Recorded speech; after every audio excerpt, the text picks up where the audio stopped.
The keys struck my chest before they kissed the marble. A dull metal thud followed by a sharper echo that lingered longer than it should have.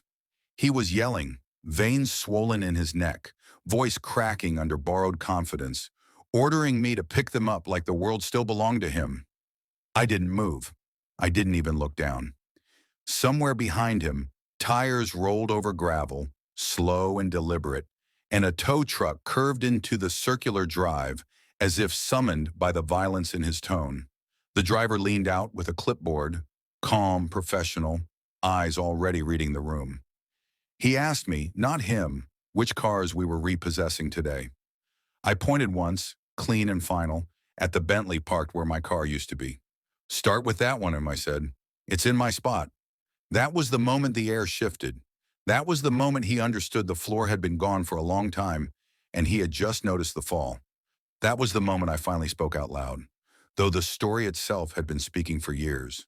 It started when trust felt like oxygen, when you never imagined breathing without it. When I met him, he was ambition without bitterness, hungry but grateful. The kind of man who still said thank you when opportunity sat down beside him. I admired that. I hired him, then promoted him, then brought him closer than I brought most people. I showed him how power actually moves, not in speeches but in pauses, not in force, but in leverage. I taught him how to read contracts until the margins told the truth, how to sit across from bankers and let silence make them blink first. He watched everything closely, the way some men watch exits, memorizing paths even when the building isn't burning. I noticed. I didn't mind. I believed in building people. I believed loyalty was something you cultivated, not demanded. He met my wife at the holiday gala, under warm lights and manufactured cheer. I remember it because she laughed too long at something he said, a little louder than necessary. I told myself it was nothing. I was always good at that. The company was scaling fast. Expansion, swallowing my days, my nights, my attention. I left space without realizing it, and he stepped into it carefully, patiently, the way betrayal always does. It never announces itself. It repeats until repetition becomes proof. Late nights that didn't align with calendars, emails forwarded too quickly, decisions made with a confidence that wasn't his to carry, a style that looked like mine until it didn't. Then the message landed on the wrong device, a mirror held up by accident. Her phone lit up on the table, innocent in timing, brutal in honesty. I didn't raise my voice. I didn't break anything.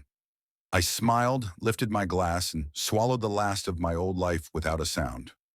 That was when the planning began. I let the silence do its work. I let them believe I was unraveling, that heartbreak had made me sloppy. I let the board think my focus had fractured under the weight of a collapsing marriage. I let him step forward, fill the vacuum, rehearse leadership in front of people who wanted to believe in a savior. While he practiced speeches, I read clauses. While he practiced authority, I counted shares. The company wasn't a logo or a brand. It was a structure, and structures don't collapse from the outside. They fail at the joints. I had built those joints carefully years ago, safeguards quiet enough to be invisible until they mattered. Performance-based equity that reverted automatically on breach. Personal guarantees signed in confidence, skimmed and trusted because he believed I would never use them. Asset programs tied to compliance triggers, leases and holding entities layered cleanly, legally, patiently. Even the cars were part of it, including that Bentley, registered under an executive benefits framework with conditions he had already violated without knowing it. I documented everything. I moved money the way gravity moves it, slowly, inevitably, without spectacle. I met with lawyers who spoke softly and built aggressively, men and women who understood that real damage is done with precision, not noise. Then I waited. When the board announced him as the new director, the room filled with applause that sounded like thunder but felt hollow. He didn't look at me. That hurt more than the affair. It meant he believed the victory complete. I asked for one final day on site. Closure, I called it. They agreed without hesitation. They always did. I was the founder. I was legacy. That morning he arrived early, arrogance polished to a shine, the Bentley gliding into the drive like a promise he had stolen and wrapped in chrome. He tossed me the keys without meeting my eyes and called me valet, like it was a joke meant to land. That was when I let them fall. Now the chains sang as they tightened around metal he thought defined him. His face drained in stages, color leaving like systems shutting down one by one. He protested, threatened, reached for authority that no longer answered him. He called security, as if uniforms could override contracts. I waited until the noise exhausted itself. Then I spoke evenly, clearly, with the calm of someone reading a map they had drawn themselves. I told him about the breaches, the morality clause, the undisclosed conflicts, the guarantees he had forgotten he signed. I told him the board meeting started in 10 minutes and he would not be attending. He laughed once, sharp and brittle, the sound of something cracking. "You can't do this," he said. I handed him the folder. Neat, patient, complete. The driver waited for my nod. As the Bentley lifted, board members began to arrive, shoes clicking, eyes catching the scene mid-sentence. They saw the car. They saw him. They saw me. Questions formed without words. Answers followed quickly. Inside, the vote didn't linger. Unanimous decisions feel different when they're justice instead of popularity. He stood in the lobby afterward, smaller, quieter, watching as his name came down from the directory, and mine went back up like it had never left. My wife filed papers the same day, clean and quiet. I had already signed. Nothing dramatic remained.